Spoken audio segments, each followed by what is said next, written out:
diary. To truth and diaries and speaking out with my diary. Okay, the main point of it is I feel like, I was watching Tasha, and she was talking about her dad or whatever, and she just said, well, I don't know if my dad, if he had been bullied all his life and bullied into submission or whatever. You know, that's true. I mean, maybe more people than not have been bullied into submission to something that they don't like. Hey there, Jeffrey, how are you? Maybe a lot of us have been bullied into submission. But, I think the worst part of it is not that we've been bullied into submission to a bully in one way or another. Hey there, good to see you. I think that the worst thing is not being bullied into submission. That's not the worst part of it. You know what the worst part of it is that you won't admit that you were bullied into submission. You can say that you were bullied into submission and lie to the rest of the world, but we can also, you can lie to yourself. You can lie to yourself. I mean, I've my bullied bad, probably still messed up for him somehow. Yeah, I'm sorry, Jeffrey. That happens to you and a lot of us. I think we need to change society. Anti-bullying awareness. But the point of what I'm saying is not just that. What it's about is our honesty with ourselves. In life, we're not always honest with ourselves. That's the problem. Sure, we've been through things. Some of us have been abused. Some of us have been molested by our parents. Some people have been molested by an uncle. So you had a weird uncle. Your weird uncle did something to you when you were a kid. But if your weird uncle did something to you when you were a kid, in your mind you don't want to face it. So you come up with stupid excuses. He was just playing around. That's just the way my weird uncle was. That's why they call him Weird Ed. Because he did stupid stuff to people. But of course, down in our hearts, we know that what Weird Uncle Ed did was not right. What Uncle Ed did was screwed up. Now, I never got really molested. Hey, Sandy Linderthal. Yeah, but it's just about our honesty with ourselves. I think that's probably the most important thing of what I could say from this video is being honest with yourself. And a lot of men, too. A lot of men just don't want to admit that they're scared or that they've been bullied. Men don't want to admit it. Men have an ego and they don't want to admit it. That they were bullied for that. And I think, boys are taught to bite on lead, don't cry, bite on lead, don't cry, and don't admit that you're weak. Don't admit that you're weak. If you're weak, don't admit it to yourself. Make yourself believe that you're strong. Make yourself believe you're stronger than you are. Make yourself believe you've got more guts than you are. Never admit to yourself that you're scared.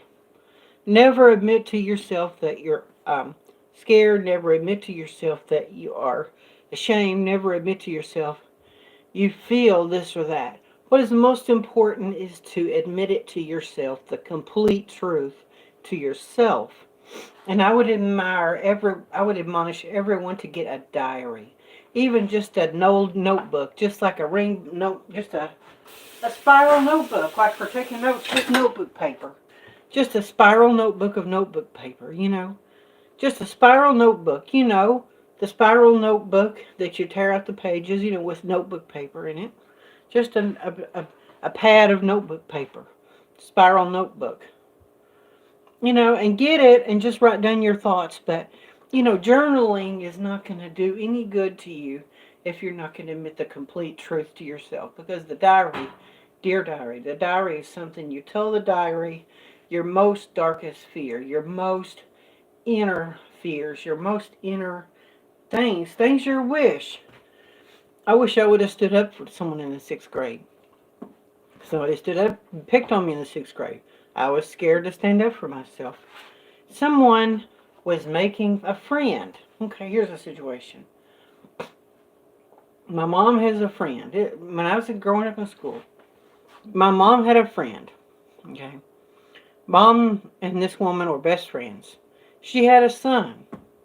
I hung out with him, but really because our moms were friends. But, he was nice to me to my face. But, he was a little different when his real friends came around. When his real friends came around, he didn't really make fun of me, but he was the he was the accomplice. He was the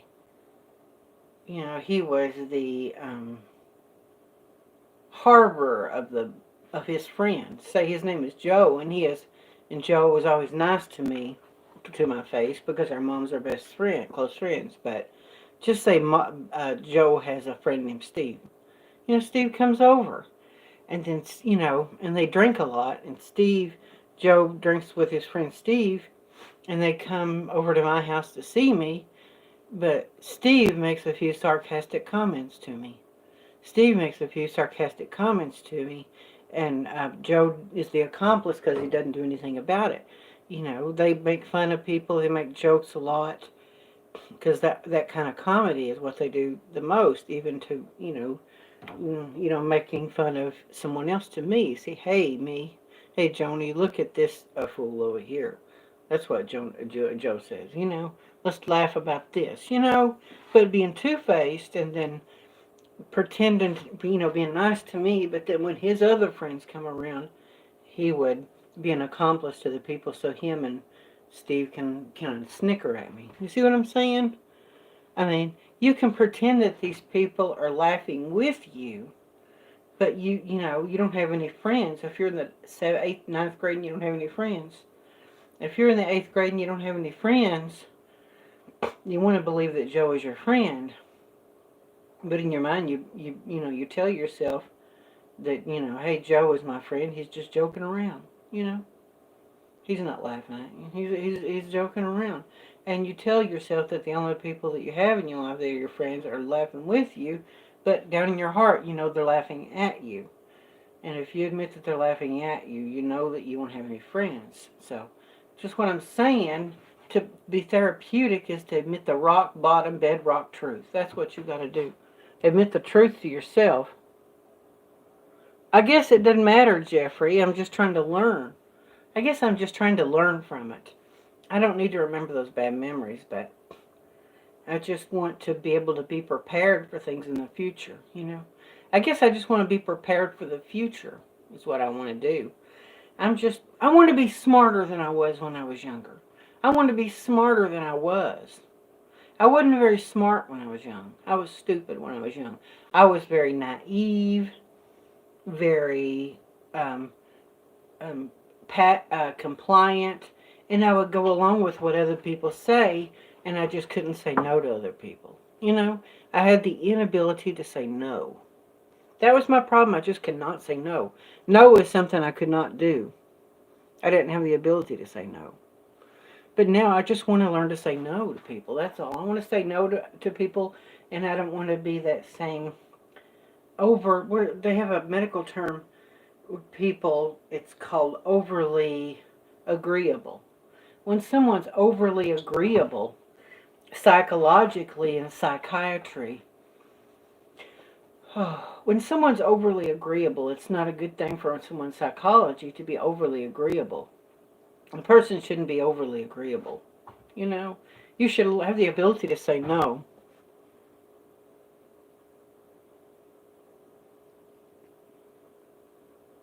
That's what I was trying to do, is kind of learn from it. But being mindful is to live in the now, I guess. How can I be mindful and live in the now and still learn from the past? How can I turn those things into good memories by learning from them?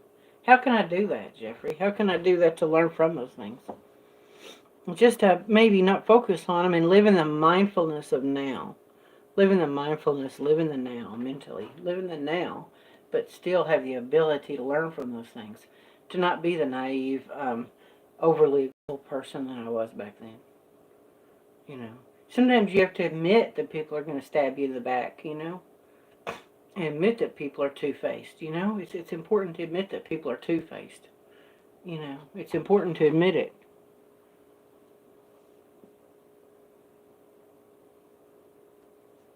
Well, yeah, that's true. I guess maybe that's true, Jeffrey. I guess make it not hurt so bad, but also to make me aware I just want to be able to be, how can I be mindful but at the same time be aware? How can I be aware of these things? Forget about it, but be aware of it so that I can not do it anymore. So I can change that tendency. So I can change the tendency and to do things differently in the future. The whole point of it is to not do it the same way. Yeah, I want to be a kind person, Jeffrey. You're right. I want to be a kind person, but I don't want to be as kind as I was. Part of what I believe is that I was treated the way I was because I was too kind of a person. I think I was just too cooperative, you know. I guess I wanted to be accepted so bad that I was willing to do what other people said to do.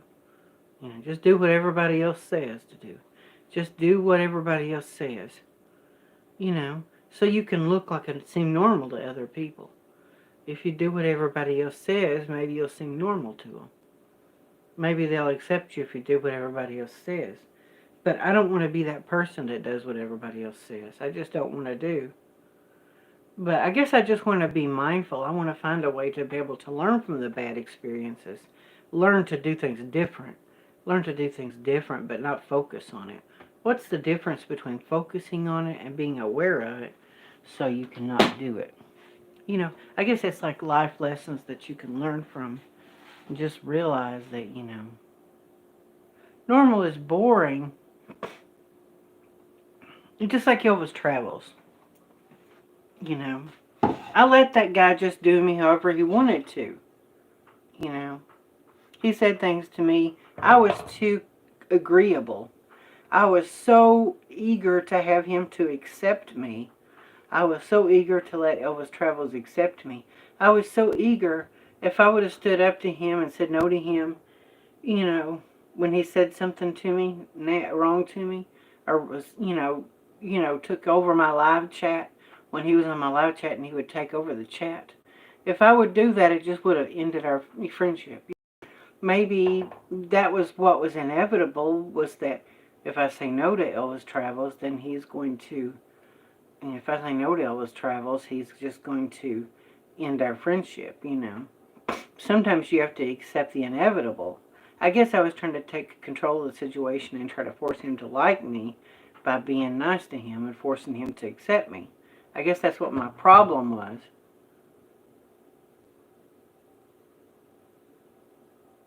Yeah, I guess it does. But I don't want to be that person anymore. You know, Jeffrey, I don't want to be the person that falls for stuff like that anymore, Elvis. I don't want to fall for people like that anymore. You know? I don't want to fall for that BS anymore. I want to be stronger, you know? I want to be kind-hearted, but I don't want to be, you know... I mean, if you don't know how to protect yourself, then you're a city without walls, you know? Hey, John Jacobs, hey. Just do you. You're right, John Jacobs. You're absolutely right about that. I guess I have to think about what's right and wrong for myself and not to just go along with everything. Not just to... I guess I have to have my own course in life and focus on going my own course in life and just be aware. I guess also being mindful also means that, you know, be aware of yourself and what you like, what you want. I guess, you know, yeah. Yeah, I guess you're right, Jeffrey. You're right. It's a big step just to admit it. You know, that's why journaling is such a good thing. I've journaled off and on for years. You know, I've been journaling off and on for 35 years, longer than 35 years, probably 36 years. Journaling off and on over 35 years.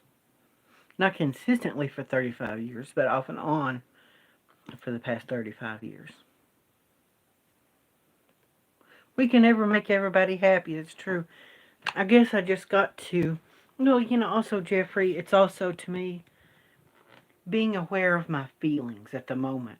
Maybe, Jeffrey, being mindful is not just being mindful of my surroundings, of everything around me, but mindful of my own emotions. At the moment, Jeffrey, do you think being mindful... Jeffrey, do you think mindfulness could mean that I'm mindful of my emotions. I'm mindful of my emotions at the moment. How do I feel about, you know, how do I feel about this glass of water? If I'm mindful about the current moment, can I be mindful about this glass of water? Can I be mindful about how it tastes at the moment? If I think, I guess if you're mindful, but also people that are bullied can go along with bullies because they use daydreaming as an escape. They use daydreaming as an escape so you can never face and admit something that's wrong in your life. You can never admit there's a problem because you're so busy daydreaming about being somewhere else. If I'm always daydreaming about being somewhere else, then I can never be mindful of what's going on in my life to fix it because I'm so daydreaming that I can never face it.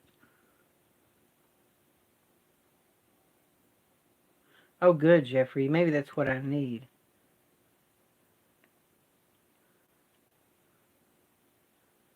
Yeah, Jeffrey, I want to. If your favorite monk teaches it, yeah, that's a good thing. What is that exercise?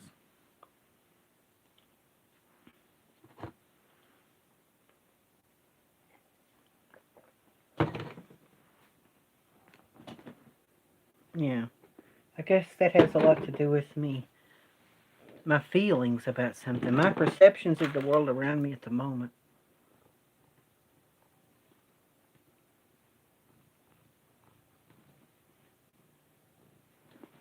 Okay, okay, I got it. This is my racing thoughts.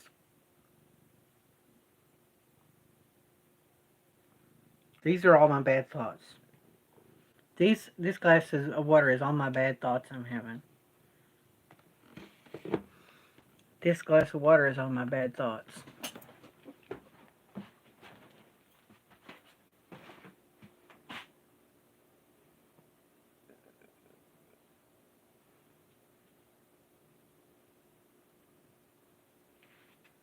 Hey Tasha, how are you? Good to see you.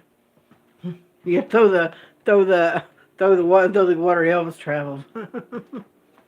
Yeah, or Lori Teeling or somebody.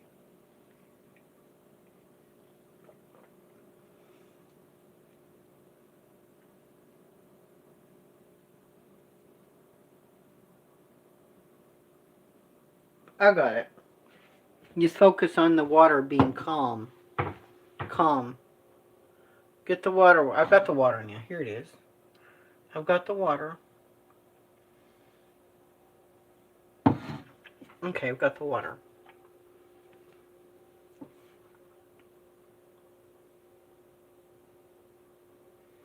The water, no matter how much you fight it, will not stop.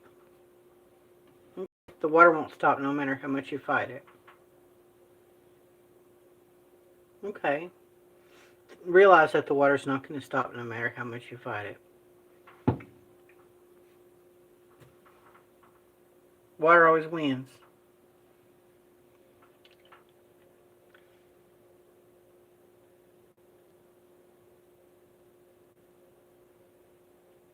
Set it down and let it be. The water will be still. So if you let your thoughts sit and you don't interfere with your thoughts, they will be still. Your thoughts will be still if you don't interfere with them. And just let your thoughts be. Don't fight your thoughts, just let them be. And they'll. It's okay to let your thoughts be and not to react. It's okay to let it be and not react. I guess that's what I've been doing is reacting. That's what I've been doing is reacting. Thinking that I have to react.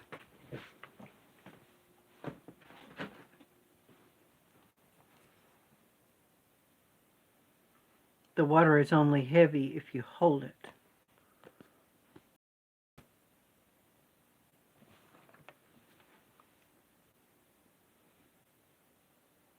The tile of the tile and stuff. This sounds like pretty cool stuff, huh, Tasha? Pretty cool stuff.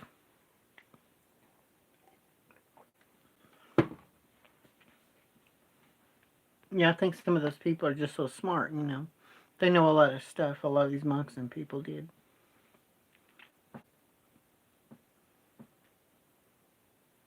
Yeah.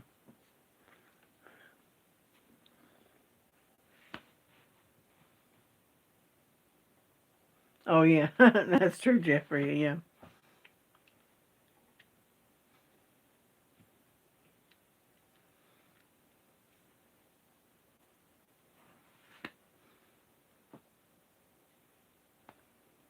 Yeah. No, anyway, it makes a lot of sense, but also, pet talk. I think one thing for me also is just the honesty, being honest with myself. You know, being, I guess, aware of what I like, what I don't like. Being aware of my feelings and thoughts. Being aware of my true preferences. Science and spirituality. That sounds good. But just, you know, being aware of your desires, being aware of, I have a serious inability to make decisions. I have to rely on other people to make decisions for me. And I need to be less indecisive, more discriminating. I need more discriminating taste. The discriminating ability to decide, the ability to decide that I'd rather drink water than tea. You know, be aware of what I like. Do I like cake or do I like pie? You know, I have to be confident in my decisions. I have to be confident in what I like. Be confident in what I want and realize that it's okay for me to want what I want. And it's okay to want what you want and to feel the way you feel. Sometimes I've criticized myself for being, you know, thinking I'm being harsh on people, for not liking something or,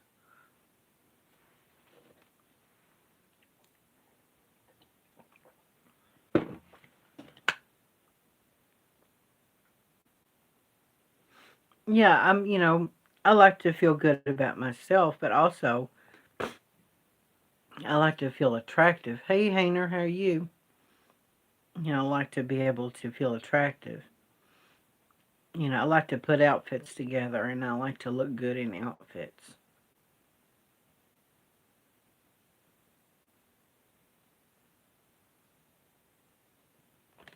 It's not proper chi. Oh, yeah. Not proper kai or chi or whatever. Mm, exactly, Tasha.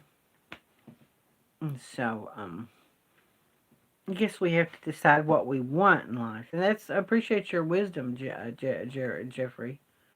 Yeah. Anyway, but also just, I guess, knowing what we want and having confidence that, yeah, I like to put outfits together. I like to feel good, you know. I want to be able to get back into physical fitness and riding my bike and stuff like that because riding my bike,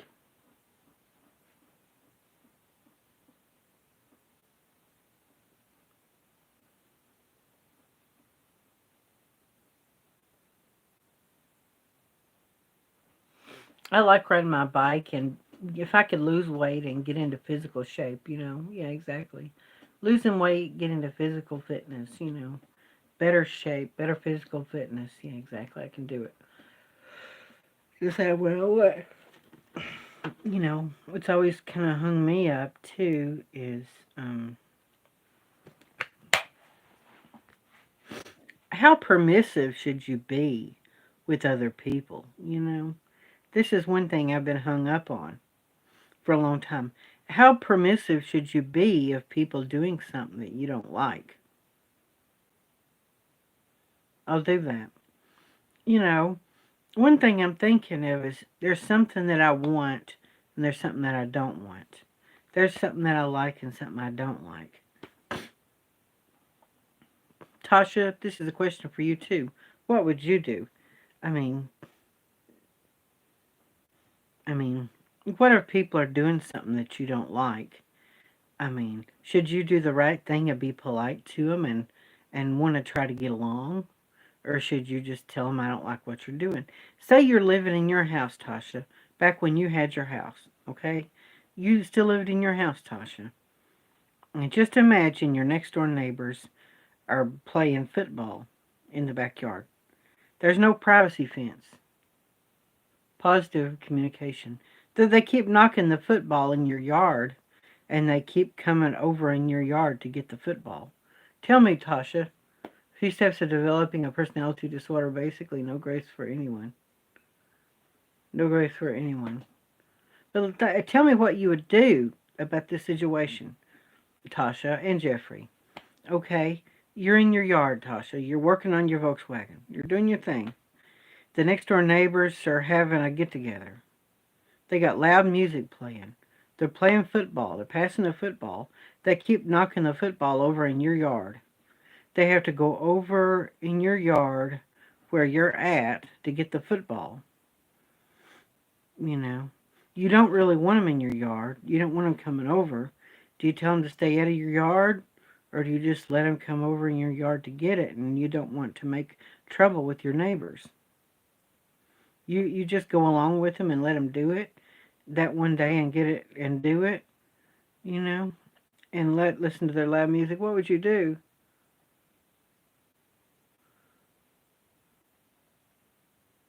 Oh, okay, Tasha, I understand. What does everybody else think? What would they do in a situation like that? I mean, if your neighbors are playing loud music and it gets on your nerves, what would God do? And that's what the right thing to do, I guess so. It depends on if it's a constant thing. Oh, so if it's just one time, you should go along, you should just let people do their thing if it's once.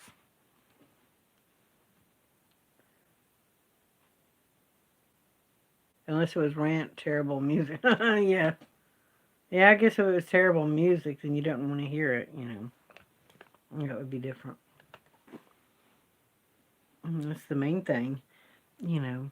How far should you go to get along with other people in life, you know? How can you tell when you're, you know, being too passive and going along with people if you don't want to? How can you tell when you're being agreeable and being too agreeable? You know, how do you know? It's like in my mind, I don't have the ability to be able to tell for myself and judge somehow. Somehow I don't have the ability to judge. I don't have the ability. I'm blind. I'm blind to the ability to judge when I'm being too agreeable. If I was working at a fast food restaurant for a while, a long time ago, I kept having somebody bossing me around. You know, ordering me around, bossing me around. You know, they weren't a manager, but they've been working there longer than me. And I guess I was too compliant and too agreeable and let them boss me around, you know, afraid to say anything back to them. How do you know when you're being too agreeable with people? How do you know when you should speak up and tell people not to do stuff, you know? It's like I have a blindness and inability to see, you know. Oh, yeah, over at Rosie O'Kelly's house. What should I do, Tasha? What should I do? I mean, how do you know? How do you know? I mean, how can I be able to grow the ability?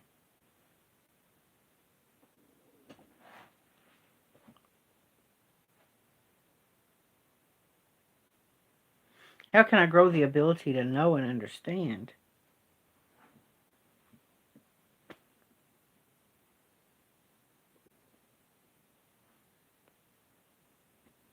Or talk to the person. Maybe that's a good thing. I guess, like you said, you know, again, honesty. Complete honesty about how we feel. You know, we should bring our feelings out in the open. You know, we should say, you know, we should be honest about how we feel with ourselves. You know, I need to be honest.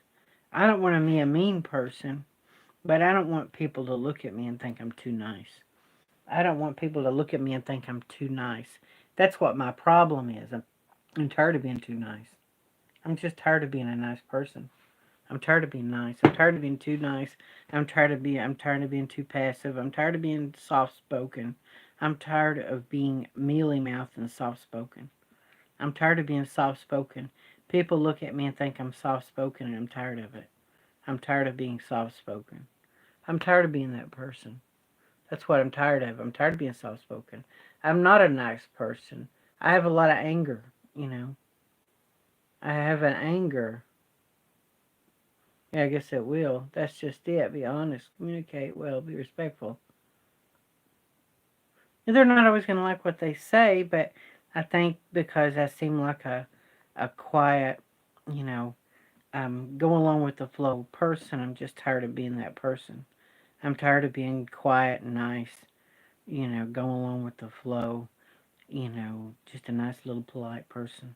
I want to be seen as a person who has discriminating taste, that does what they want to do and has an opinion about stuff in life, that does what they want to do.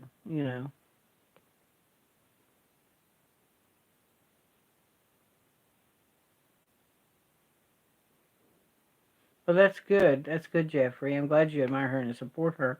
Even though you and her have different opinions, I'm just tired of being the nice person. Yeah, Mr. Jeffrey's opinion is good. No, well, I guess none of us have to like. I think maybe people like Elvis Travels are gonna see some passive, quiet, nice person who seems like a pussy and a pushover to take advantage of them. They don't want people to say no. They don't like people who say no to them. I just think people like that don't like a person who says no. Kind of late in life to totally and reinvent yourself, but maybe. Yeah, I guess that's exactly. Yeah, I guess it's hard. Well,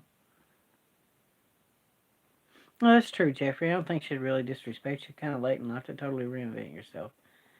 I know it's kind of late to reinvent myself totally, but I just want to be less of that kind of person.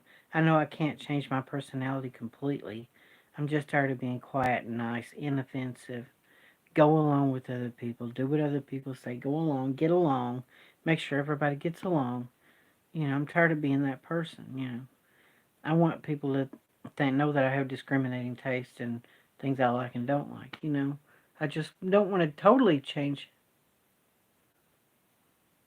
Yeah, I guess I had Tasha feeling I don't have anything to lose. I just want to be able to be more of the person I want to be. I want to be more of the person I want to be. I don't want to be the kind of sucker. I don't want to be the kind of person that. I think Elvis Travels liked me. Marshall, I think I liked him too. I like Marshall. I think he liked me too, and he did something really great for me. He helped me to get to 800 so many subs. He helped me to get to so many subs, and he also told me to get a Chromebook and helped me to learn to start live streaming. Before that, I didn't know how to live stream. I didn't know how to live stream at all. Elvis Charles Marshall, he taught me how to live stream. He told me to get a Chromebook, and that is the best thing I've ever done is buy that Chromebook I use. I use that Chromebook every day, and that Chromebook for $100, pre-owned Chromebook. Well, he's not a saint, I guess, but he told me to get that Chromebook, and that Chromebook is easy and it has to be fast enough to go live and stay live. That is just the best thing ever is that Chromebook. I'm so happy with it. But yeah, I don't want to be that person that person. I'm tired of that person. I love myself, I just don't want to be that person. Not beat yourself up. Self love and compassion is important. I guess you're right, Jeffrey. You don't need to try to. But I think for him and me, that's the only thing he did for me. Honestly, you know, I helped me. He helped to build my. He gave me some subs. Helped me to get some subs. He helped me to become recognized. I mean, when I met up with him, you know, it was just really helped put me on the map, on YouTube. People knew who I was. It's just like Ike and Tina Turner, in the 70s, Ike and Tina Turner. in the 80s, Tina Turner was a powerhouse, absolutely a powerhouse. Tina Turner was. But you have to realize in the 70s, she was with Ike Turner that beat her and abused her. And I've seen a movie about Tina Turner. There's a movie about Tina Turner. There's a movie about Tina Turner. But, Ike Turner was a nasty man, you know. And she had to be with Ike Turner to be able to become who she wanted to be big in the music business. Ike Turner got her in the music business. That's what Ike Turner did to Tina Turner. He put her on the map. He made her what she is. Without that, I don't know if she could have broke into the business.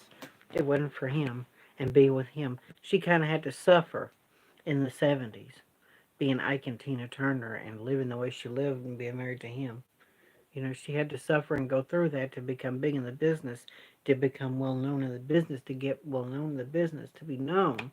And that made her who she was so she could break away. See, there are good things that you got from Elbow. Try holding on to those positive experiences, the bad ones down so they're still. Okay, I'll do that, Jeffrey. I'll do that. Yeah. Well, that's the thing. It's just like the Ike and Tina Turner. Helping her to break into the business. A lot of people, stood up and took notice. I'm partying at Wayne's. All right, Jonas Tuna Helper Casserole. Good for you. That's pretty cool. That's it. And love yourself and try not to beat yourself up too much. Yeah. Change myself to some extent, but not totally reinvent myself. Just kind of, change yourself, but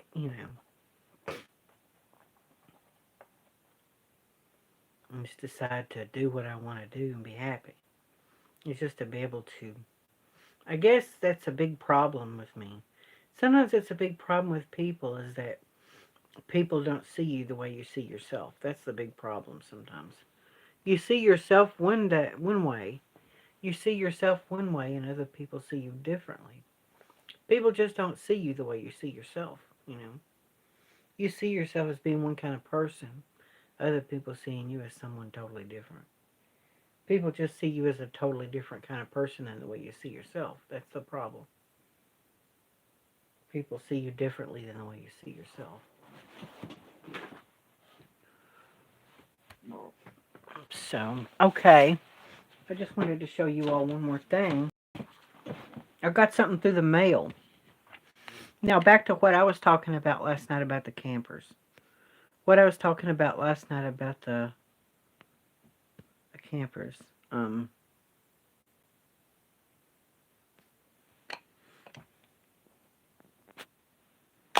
People can watch this later. Maybe I'll take a segment of this. Okay, I signed up for this to come through the mail. This is an actual brochure from Northern Light truck campers. The Light is true four-season campers. Now, what I'm thinking of doing to my camper is adding another layer of block foam all around the whole body of the camper, another layer of block foam all around the whole camper, and there's a type of camper called a foamy, and it's built the same way that people build boats. Boats built out of foam core insulation. It's called fiberglass sandwich or foam sandwich construction. Fiberglass foam sandwich construction for a boat. I wish I would have tried psychedelics. That would have been pretty cool. Yeah, I should do some psychedelics. That would be pretty good. I might someday.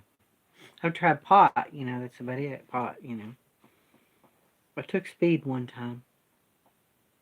But basically, I do it like a foamy, put, it's true. But the Northern Light truck camper, the cheapest one of the Northern Lights is about 50,000, close to $50,000. Whereas you can get an Arctic Fox for about 35,000. Okay.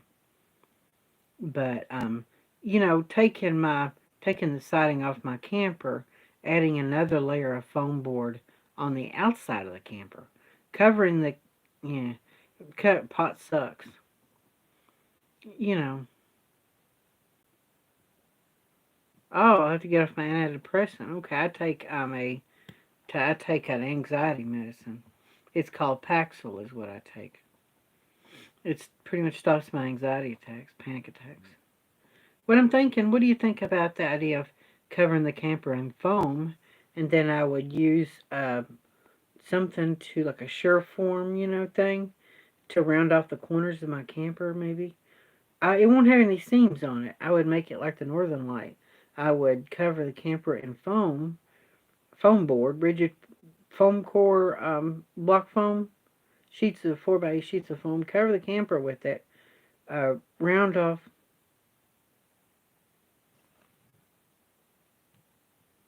Put your phone on D&D. Do not disturb. That sounds good, Tasha Teeling. Good idea.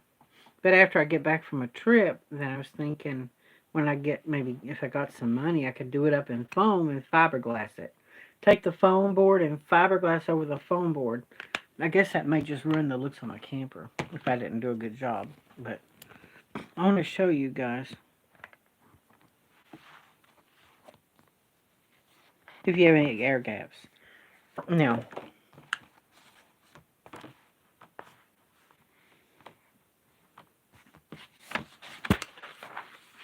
it is a 6-year. It's the lightest 4-season truck camper on the market. Yeah, they sent this to me through the mail. A nice big pretty book. Here it is. This is a good thing for full-timers. Duke watches too much YouTube. Okay, here it says it. Limited edition series of Northern Lights. Okay. This is a good thing. I was talking about warranties and living in campers. Why they say that anybody who says that it's completely impossible to live in a camper, that it's just totally invalid, is not true. Because it does have some validity to it of living in a camper. Because it says here, from a weekend fishing trip to full-time RV living. The limited edition series of pickup truck campers provides the comfort of home no matter where you are. So it says it right there.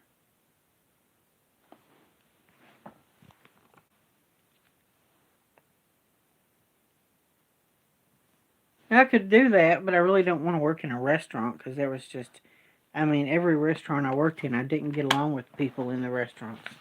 I would just rather do some data entry, honestly. Data entry or maybe even janitor work. Or security. Janitor work. I'm thinking maybe janitor work. This is that our advertisement. It's nice. It's a nice book here to look at. Limited edition like the Bacon Ranch Pizza at Pilot. Pilot, a gas station. They built a Buc-ee's here. Close to us is a Buc-ee's.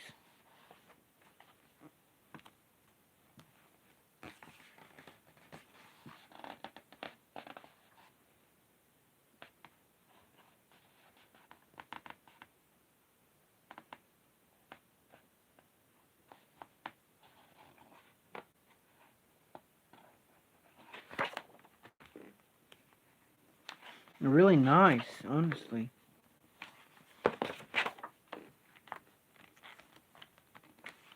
There's a mold, fiberglass mold of the Sportsman.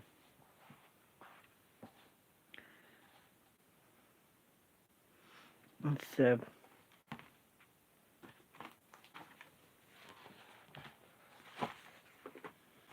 it's pretty nice. It's a nice book here.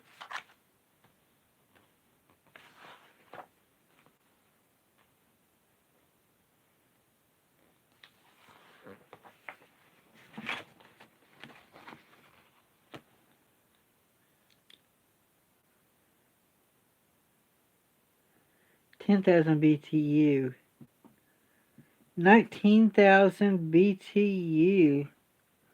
Furnace is 19,000 BTU. Now the optional is own-in generator. It's a nice camper. It really is. Northern Light truck camper. Gerald loves truck stop pizza. I think he does. I'd go hungry before I ate truck stop pizza. I've never been to the Buc-ee's. I'm gonna have to do a video about the Buc-ee's, and go to the Buc-ee's and try it.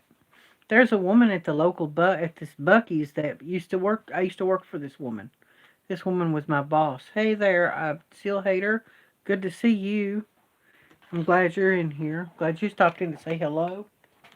Seal Hater said hello to me. That's a good thing. Good to see you and everybody.